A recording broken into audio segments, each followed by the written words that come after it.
What is ion formations? When you have to understand what is ionic bonding, let's imagine this scenario where we are suppose we're going to play in a park and you have a group of your own friends, like three to four friends, and you want to join, and there you see there's a bigger group. Sometimes you lose a member and somebody gains another member, and you're able to play the game. And that's the same way atoms sometimes behave in a similar manner to form what are called compounds. Imagine that you've gone scuba diving and you see the coral reef. The whole coral reef is made up of a compound. It is called calcium carbonate. Calcium and carbon and oxygen combine to make what is called calcium carbonate. It's existing in the compound form. What's a chemical bond? A chemical bond is nothing but a force that's holding two atoms together. The chemical bonds can form by attraction between one positive molecule and a negative electron of another atom, or by attraction between two positive ions and negative ions. In this section, we're going to delve deep into ionic bonds, how it's formed, and what are the different types of bonds that exist as well. So, this is how the electrons are arranged around the nucleus. There are different energy levels like energy level 1, E1, E2, E3, and E4.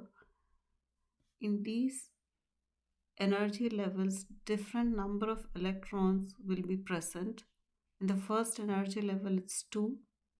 In the energy level 2, it will be 8. Third, it will be 18, and then 32. That's how electrons will be in different energy levels. So, suppose element has 8 electrons, then all the 8 electrons will not be present in the first energy level. First energy level can only have 2. So the remaining 6 go to energy level 2. That's how the electrons are arranged around the nucleus. How do we calculate how many electrons are there in each energy level? So if n is the energy level, then the formula is 2n to the power 2, where n is the energy level number. First energy level will have n value equals 1, and hence 2 into 1 square, which is 2. Then it will be n value will be 2. 2 square is 4, and it becomes 4 twos are 8. And the third will have 3 square, so that's 9 twos 18. And go to the fourth energy level, 4 square 16 into 2 is 32.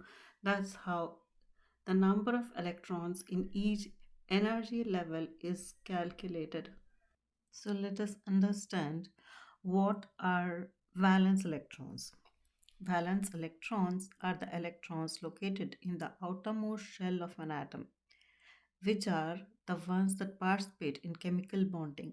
While a dot structure, also called Lewis dot structure, is a visual representation of an atom where the valence electrons are shown as dots surrounding the element symbol, illustrating how many valence electrons an atom has and how they can be distributed for the bonding purpose.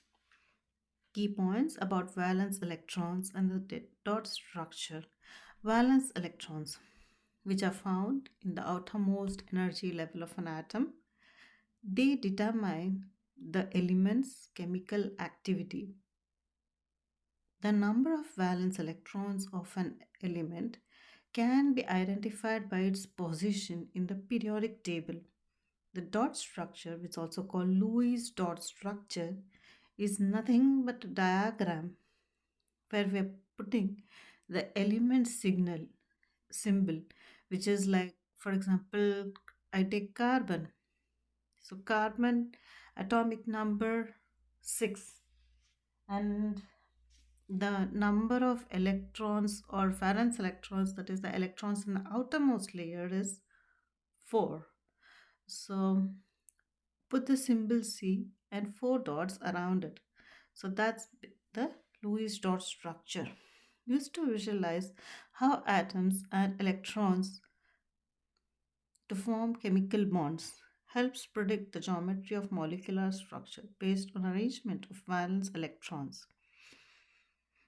One more example is oxygen. It has 6 valence electrons.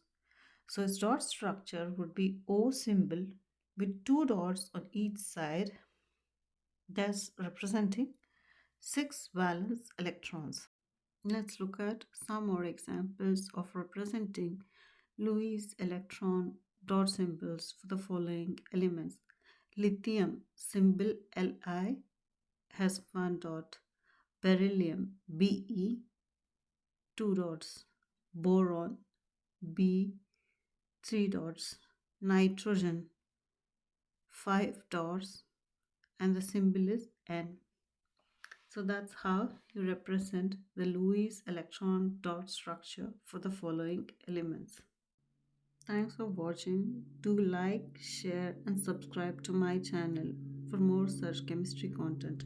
Next video will be looking at positive ion formation and negative ion formations. Thank you.